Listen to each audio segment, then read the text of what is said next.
अब होश आ गया है, अब जीवन जीवन नाथ के लिए है। इसलिए राधा पतिम रतिम, श्री किशोरी किशोर जू की रति, वृंदावन में वो जीवनम येषाम, जिसका जीवन वृंदावन हो गया है उसको श्री प्रिया प्रीतम की निश्चित प्राप्ति होती है। तच्चरणाम्बुज रेणु राशा मेवा महाशासे, मैं केवल एक ही आशा करता हूं कि प्रिया प्रीतम के चरण रज में मरूं।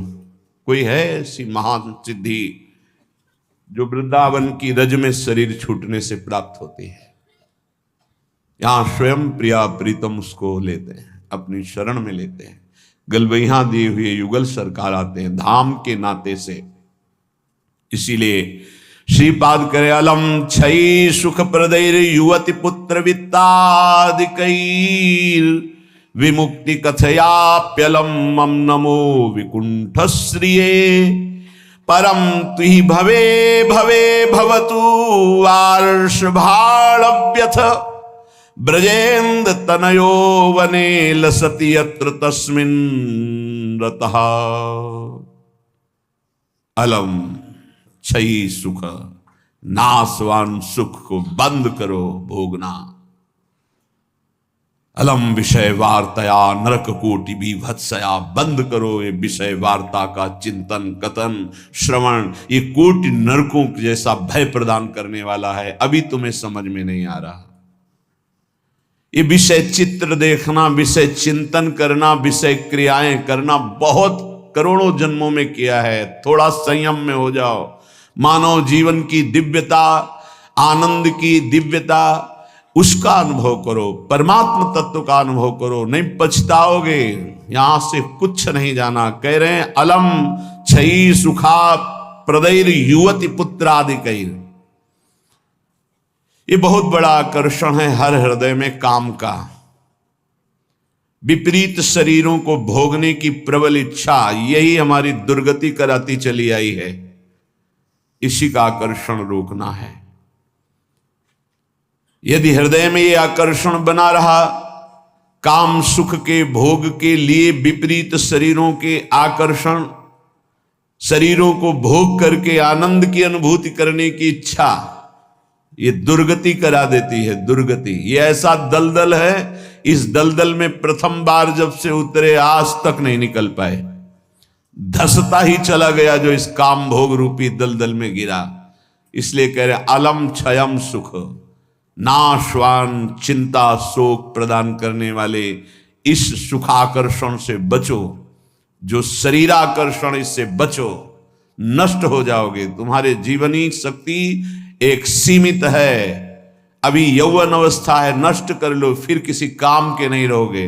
ना भगवत चिंतन ना शरीर चिंतन का रह जाएगा। केवल शोक चिंतन, चिंता, भय और केवल नाना प्रकार की भयावह कल्पनाएं। बस संयम से नहीं चलोगे, धर्म से नहीं चलोगे तो कोई सुख तुम्हें कभी सुख प्रदान ही नहीं कर पाएगा। धर्मात्मा पुरुष धर्म पूर्वक जब सुख का सेवन करता है तो सुख उसे विरति प्रदान करता है, वैराग्य प्रदान करता है, फिर वो अनुराग के मार्ग में चल पाता है। इसलिए कह रहे कि क्षय नाशवान सुख है, अक्षय परमात्म सुख की तरफ बढ़ने के लिए तुम्हें मानव देह मिला था।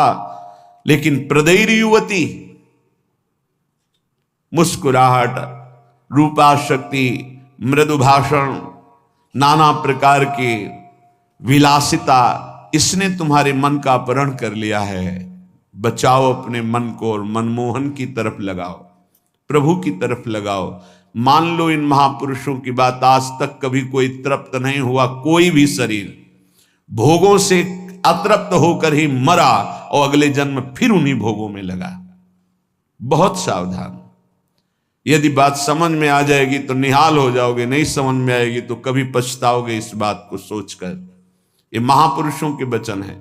धर्म पूर्वक भजन करते हुए यदि भोगों का सेवन करोगे तो वैराग्य हो जाएगा और भगवान के चरणों में अनुराग के मार्ग में चल पड़ोगे, गृहस्थ हो या विरक्त। अधर्म पूर्वक विषयों का सेवन करोगे, मलिन अंतःकरण, रागी अंतःकरण, हिंसक स्वभाव, क्रूर स्वभाव, ससुख वांछा, आसुरी स्वभाव वाला बन जाएगा, जीवन नष्ट हो जाएगा। श्रीपाद कह रहे हैं वित्तादिकैर, धन के द्वारा भोगों को संग्रह करके भोगने की इच्छा ये महान पापाचरण कराती है। अवस्था हो गई है भोग त्याग कर भजन करने की, फिर भी रुपए के बल से भोग भोगने की प्रबल आकांक्षा, खरीद के भोगेंगे, भोग लो, पैसा है अभी, पुण्य के द्वारा, पूर्व पुण्य के द्वारा तुम्हारे पास जो श्री है, लक्ष्मी है, उसका दुरुपयोग कर लो। दुरुपयोग, 4 भूखों को भोजन पवा देते उसी पैसे से तो तुम्हारी सदगति का कारण बनता, लेकिन 4 भूखों से पैसे छीन कर अपनी वासना की पूर्ति में लगा दिया, वो तुम्हारे सर्वनाश का कारण बन जाएगी। किसी को भी बाहुल्यता भोगों की मिलती, संपत्ति की मिलती तो उसके भोग के लिए नहीं, समाज सेवा के लिए मिलती है। तुम्हारा जितना खर्चा है कम से कम खर्चा करके काम चलाओ, और तुम्हारे पास जो अधिक संपत्ति है वो दूसरों की सेवा में लगाओ, बीमार की सेवा में लगाओ, असहाय की सेवा में लगाओ, भूखों की सेवा में लगाओ, पशु पक्षियों की सेवा में लगाओ, तो धर्म बन जाएगा। और ये धर्मो रक्षति रक्षिता, ये दुर्गति से तुम्हारे धर्म रक्षा कर लेगा। लेकिन जिनके पास धन बढ़ता है उनके पास दोष बढ़ जाता है। मदिरा पान करना, पैसे के बल से व्यभिचार करना, पैसे के घमंड में आकर दूसरी की जीवों की हत्या कराना, मांस खाना, नाना प्रकार के छल कपट द्वारा पैसा, ये महान नरक की प्राप्ति कराता है, घोर दुर्गति होती है। इसलिए कह रहे वित्तादिकैर, बचो बचो, अधर्म के धन से बचो। ये बहुत प्यारा दिखाई देता है लेकिन तुम्हारा सर्वनाश कर देगा। अगर 1 रुपया धर्म का आ जाए तो बुद्धि भ्रष्ट होना शुरू हो जाती है, फिर तुम बड़ी बड़ी संपत्तियां छल कपट से एकत्रित करोगे, तुम्हारी दुर्दशा क्या होगी। श्रीपाद कह रहे विमुक्ति कथ याप्यलम मम नमो विकुंठ श्रेय। जो ऐसे आचरण करते हैं मुक्ति की चर्चा उनके लिए बेकार है। ममता रत सन ज्ञान कहानी, अति लोभी सन विरति बखानी, कामी समझिम हरि कथा, ऊसर बीज बय फल दशा। जैसे ऊसर भूमि में बीज फेंक दो बेकार चला जाए, ऐसे कामी पुरुष से भगवान के अनुराग की बात करो, ममता रत से ज्ञान की बातें करो, लोभी से वैराग्य की बातें करो, बोले सब बेकार हो जाती है। इसलिए बेकार हो जाती है कि उनके हृदय में इतनी मलिनता को समझ नहीं पाएंगे। श्रीपाद कह रहे यद्यपि हम चर्चा कर रहे हैं कि अलम छई सुख प्रदैर युवती पुत्र वित्तादिकैर, पर फिर भी ये चर्चा बेकार है, क्योंकि ऐसे भोगी पुरुषों को चर्चा विमुक्ति की, मोक्ष की, परमार्थ पथ की समझ में ही नहीं आएगी। फिर भी हमारी प्रार्थना है कि आप समझने की चेष्टा करें। ये तुम्हारी संपत्ति, ऐश्वर्य, पुत्र, वित्त, स्त्री, परिवार, संबंधी, ये सब एक दिन तुम्हें छोड़ देंगे। तुम्हें अकेला यहां से जाना होगा।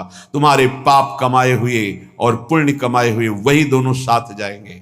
और यदि भजन कर लिया तो पाप पुण्य दोनों को विध्वंस करके वो भगवत प्राप्ति करा देंगे। शुभ अशुभ दुर्ग विध्वंस बल तब जयति जयति जग उच्चरे।